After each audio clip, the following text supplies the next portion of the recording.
Well, it's Wednesday, so you know what that means. Time for Mr. Nailsin's Wednesday Comics. And got a handful of comics. Wasn't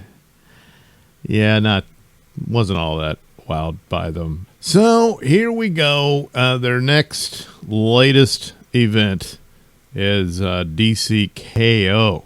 Oh, they're going to have this big fight. And the fate of the universe once again hangs in the balance.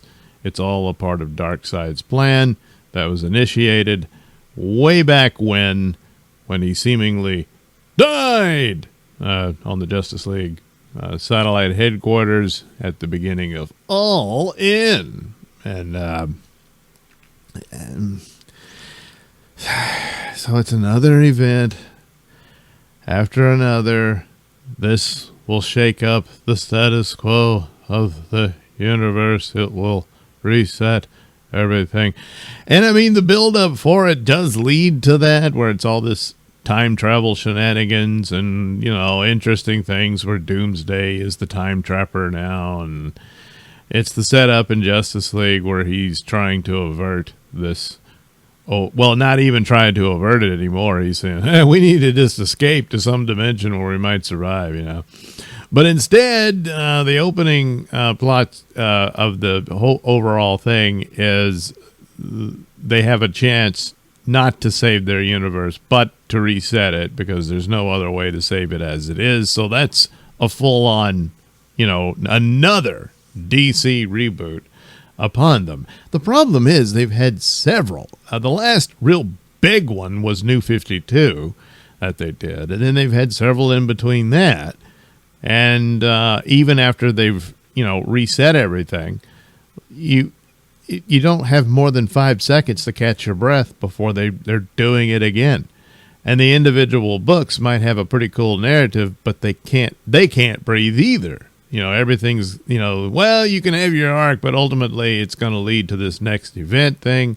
So as soon as this is over, well, what will be the next one, you know, by next summer or whatever, or fall? So it's just killing itself.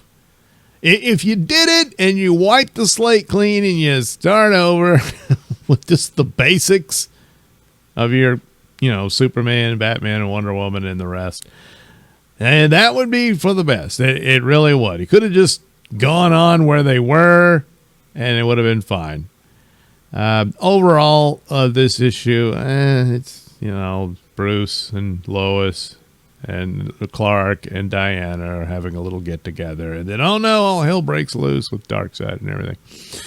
And basically, this is a portent of their ultimate fate if they don't do something to alter it and all that. So it becomes this gladiatorial fight that they all have to participate in. And don't worry, if anyone dies, it doesn't matter, because we're going to revamp everything at the end, because whoever wins, the ultimate champion, ostensibly would be Superman, I guess, has to use the power of the Omega energy to take it away from Darkseid and then restart the universe or something of that nature. So, yeah, okay.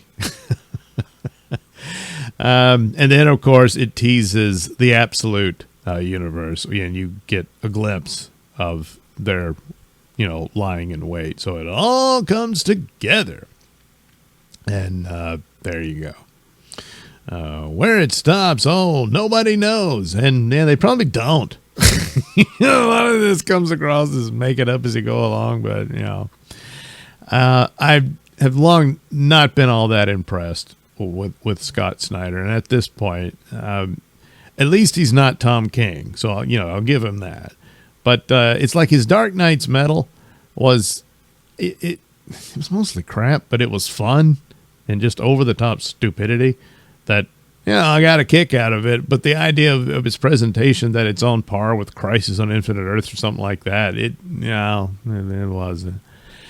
And so now he's doing this, and then in light of recent events concerning his absolute Batman, it just, I don't know that I can even bother with it anymore. You know, In any case, the Wonder Woman book is the best of the three. Well, there's some of the others. I haven't even read The Flash. Martian Manhunter was interesting, but, I don't know. But Superman is improving as it goes. But I don't know. And KO just didn't really wow me at all, even though this is the ultimate payoff for the story they've been telling through Justice League and most of the titles in a lot of ways, especially Superman with the Legion of Darkseid and all that. But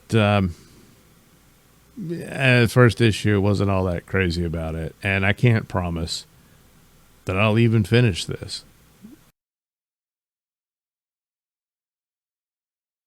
Well, speak of the devil, Absolute Batman. This was the latest that I checked out. Will I bother with what will it be, issue 14? I don't know. I'm definitely not reading the annual. Not doing that with Daniel Warren Johnson's writing. Art, and then the premise of it. I just, good Lord, how many times I got to go through that sermon.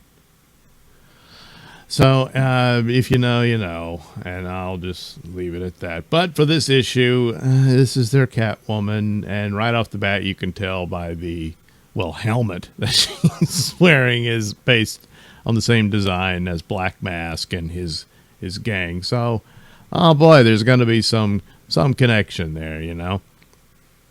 And fine, there's been flashbacks before. There's a flashback to their relationship, establishing it.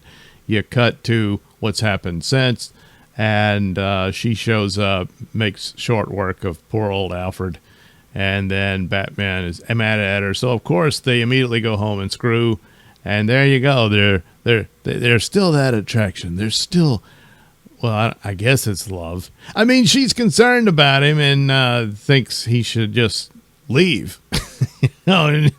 Probably thinks he should. Certainly, obviously, she probably took the deal that Black Mask was offering.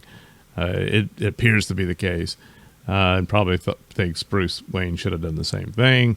But he didn't. Well, look what that got him. So, he's determined to take down Bane and the whole Arkham thing. And typically, he'll probably be successful ultimately, but so far, boy, it's been pretty rough.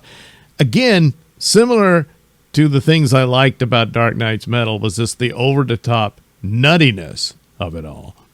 And much has been the case in some interesting things here. Usually the villains, Bane's interesting, Mr. Freeze was, that kind of thing. But a lot of it is kind of, just stupid, But the wild craziness kind of overwhelms the bad for the most part. And then here we go back to woke, bigoted sermons for the annual, which I'm not going to bother with. Scott Snyder himself liking that disgusting image that Daniel Warren Johnson did. Yeah, but it was a commission. Yeah. So, think of something else, or I'm sorry, I can't do that. Or won't do it. But no, did it, fully in favor of that kind of thing. So, I don't know. I just can't tell you whether I'm going to bother with this anymore. This particular issue, it's just establishing Catwoman and, her relationship with Bruce Wayne. They're already pretty much obsessed with one another and that sort of thing. And there you go. And for that bit of it, it's fine. And then it sets up his big upcoming match with Bane. And what happens next? I may never know. I don't know.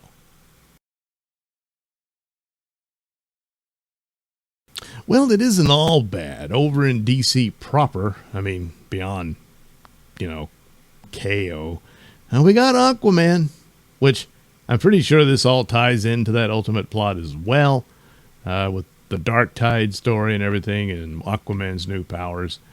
But it's in the hands of Jeremy Adams, who is easily better than Scott Snyder. A pretty solid writer. And he's, right now, maybe it's just because it just freshly started, but I think Aquaman is actually starting to be better than his Green Lantern run.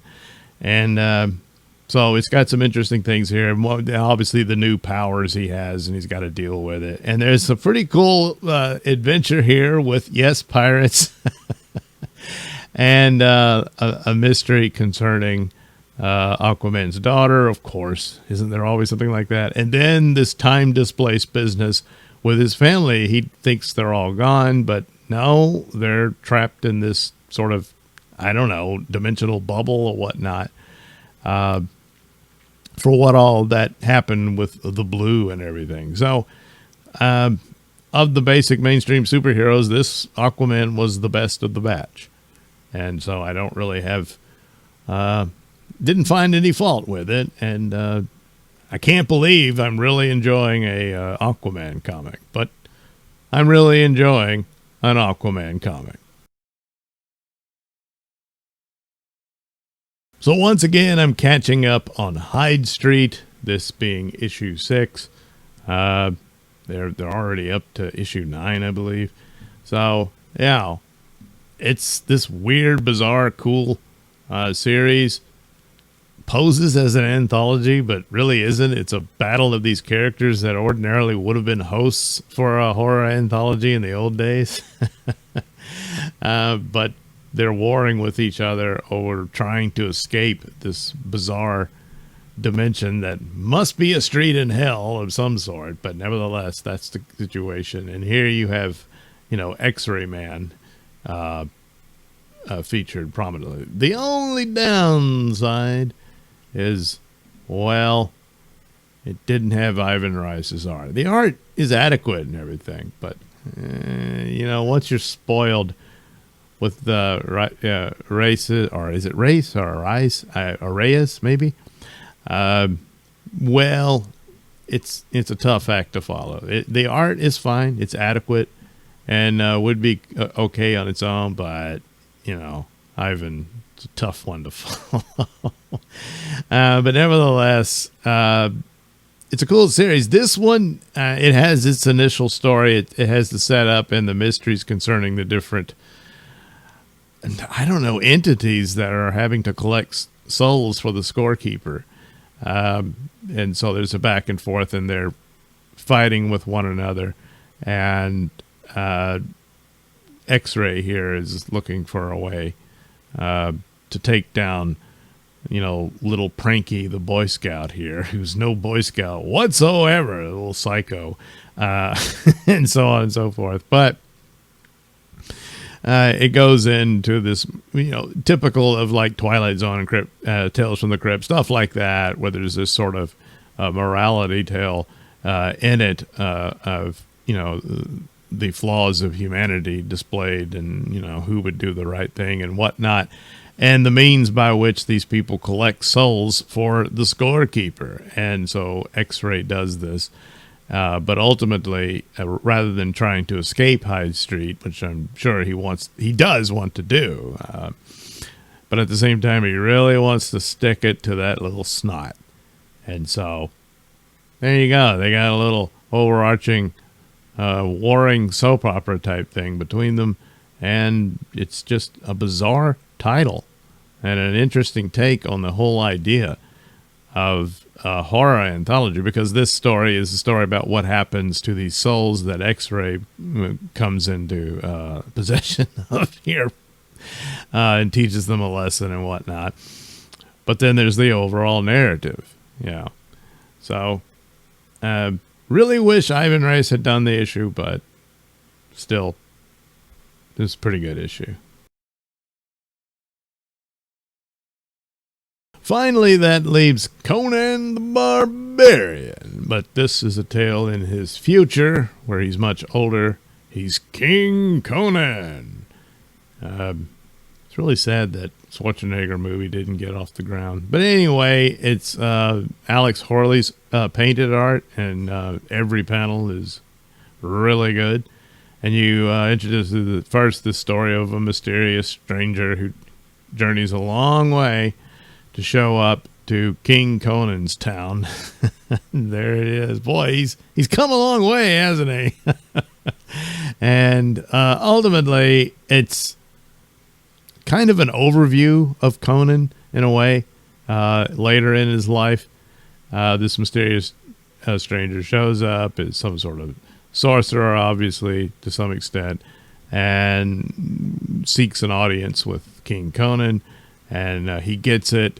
And ultimately, it's this sort of test of Conan. And, well, he passes it, spoiler. And basically, the conclusion is, boy, he's still a badass despite the age and everything. But ultimately, like anyone, is somewhat haunted. And for Conan, overwhelmingly haunted by his past. And how could he not be? But a lot of the usual things, And so it's quite the mystical confrontation that happens, and obviously him facing it and whatnot. But he's a fully realized Conan. In the younger days, it's a little different here and there, and some things are still new to him and whatnot. But here, he's lived an awful lot, and so of course he charges through the challenge here. But ultimately, I'm guessing it's some sort of setup for when there will be future King Conan stories, and that he passed a certain test here of something of that nature could go on in later issues. But it's more or less a one-shot, and you would have to think so because I imagine it takes a lot of time to put together art like this for a full-on interior art comic book and all that. And but it's sort of like this treat, and kind of whatever new ongoing arc they delve into for the next one, you've got this sort of respite or in between the ongoing arcs of Conan. So all in all, Conan and Aquaman for the win as far as the comics go this week. And it's still pretty, because the DC KO and stuff is supposed to be all this important. And of course, I'm in a sour mood over,